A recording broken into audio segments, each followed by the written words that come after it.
We don't perceive reality. We create reality according to what we perceive, what we believe, and the assumptions that we make. And those beliefs, those assumptions have been programmed into us since we were born. Our parents told us what they had been taught by their parents, who taught them what they had been taught by their parents, who taught them what they had been taught by their parents. Going back thousands and thousands of years, back to Sumer and Babylon, probably. This is why I say in my book that we were born into a game we did not devise, where the rules are stacked against us, that we have no way to win that game, but we can refuse to play that game and devise a fairer one. And that's what the book is all about. My book is called Love Not Fear. And it's why I created a Facebook page, a Facebook group, and this channel, all of the same name, Love Not Fear, to try to help people to understand that the possibilities are so much bigger than we've been programmed to believe. As I say, our parents taught us since we were born, and that programming was reinforced at school, and later for many of us at university. Programming is reinforced every time we turn on the television and watch a program. That's why it's called a program. It's programming us.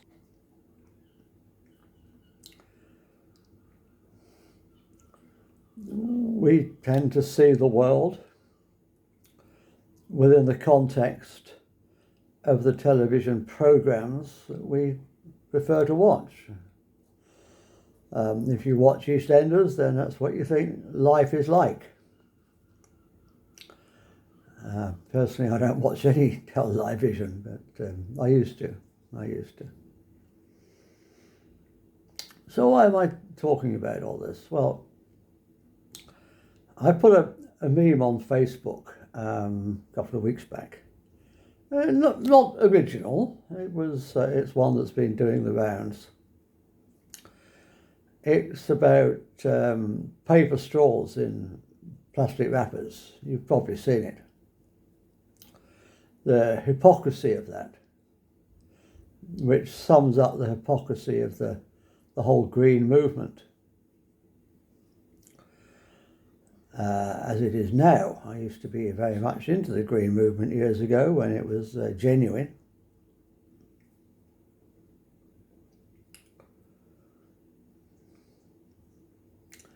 And somebody commented on that post and said,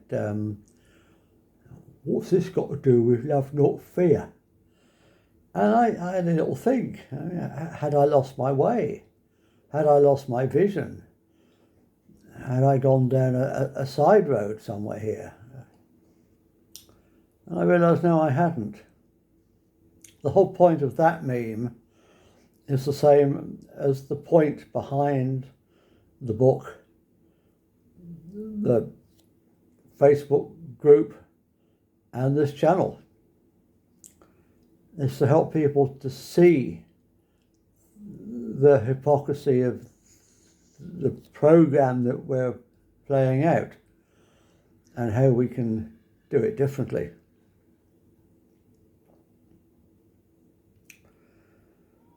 And we've covered lots of different subjects, haven't we, on this channel? The channel's been going, I don't know, it's been nearly 3 years now. And we've covered lots and lots of different topics in that time. Just recently, the last year or so, we've been dealing mostly with health issues, with holistic approaches to health.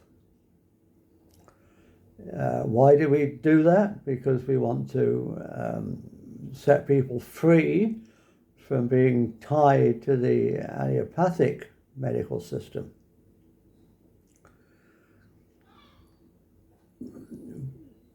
By using holistic methods, we can help ourselves. By using holistic methods, we can help ourselves and we can help one another, peer to peer,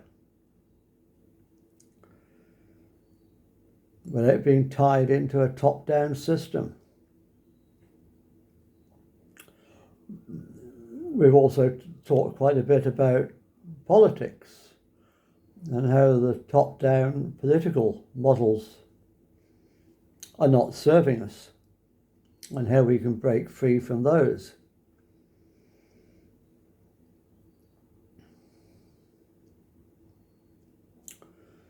We've talked about ancient civilizations. We've talked about the lost continents of Atlantis and Lemuria. Why do we talk about that on a channel called Love Not Fear? What's it got to do with anything? Well, it's got quite a lot to do with anything, because unless we know the truth about our past,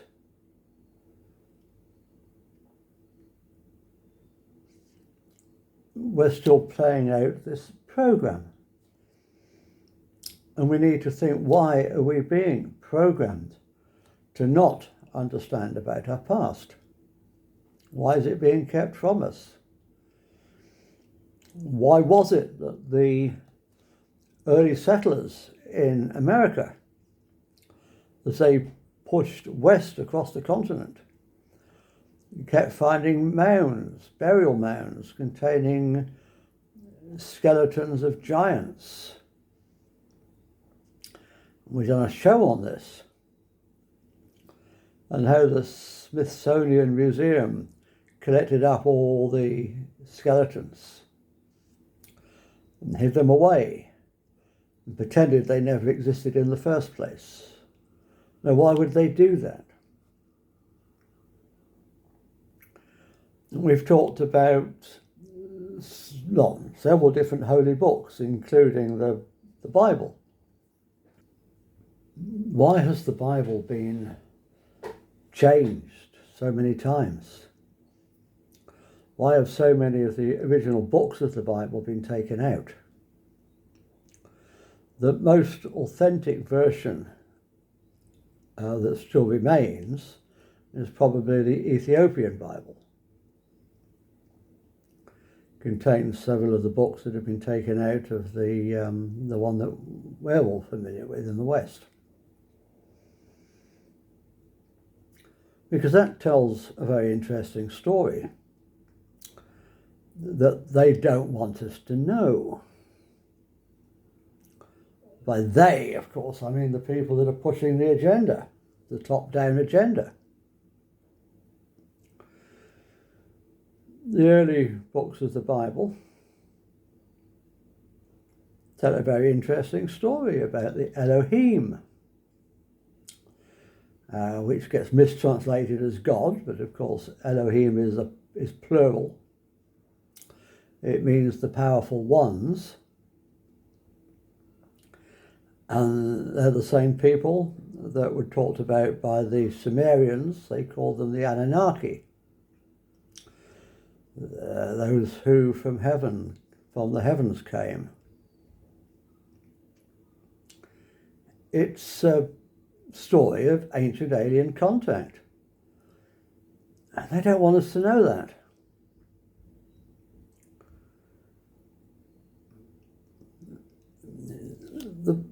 It talks about fallen angels. Now, we're taught that fallen angels mean, sort of spiritual beings that were naughty and got chucked out of heaven by this God. And I was taught that in Sunday school, and you probably were too. And when you actually start to read the original texts on which the early books of the Bible were based and translate them afresh, you realise it's a story of alien contact. It's a story about rebellious extraterrestrials who were exiled to Earth and who bred with humans, whether that was physically or in vitro, I mean, we can't know, and produced a race of giants. And the Bible wants us to think that the only giant was Goliath, and that he was brought down by a God-fearing boy called David. Where does this God-fearing come from? That's what I want to know. Fear? Does God really want us to live in fear? The beautiful source of all things that I believe in wants us to live in love. Hence my book, Love, Not Fear. God wants us to live in love, not fear. God doesn't want us to be God-fearing. God wants us to be God-loving. But the church wants us to be God-fearing. The church didn't want us to be able to read the Bible. It's only in recent centuries that it's been translated into other languages. For the long time, the only version of the Bible that was available was in Latin. And it was only for the learned people. It wasn't for the plebs, we were supposed to just believe whatever the priests told us to believe. Whatever the priests told us the Bible said. And I believe that they generally taught us a whole load of nonsense. So we've covered that. And we've covered ancient civilizations. And we covered giants. And we've covered the Nephilim and the Elohim. We've covered all that. Why do I cover these subjects? It's because if we want to live in love and not fear, we have to live in knowledge and not ignorance. The truth will set us free.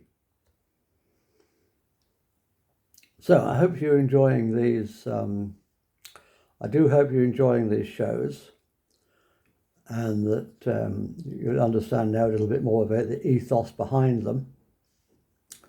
So please do like, share and subscribe, and tell your friends. And if you've got any subjects you particularly want us to cover in the coming weeks, please do get in touch and we'll do our best to do so. Namaste.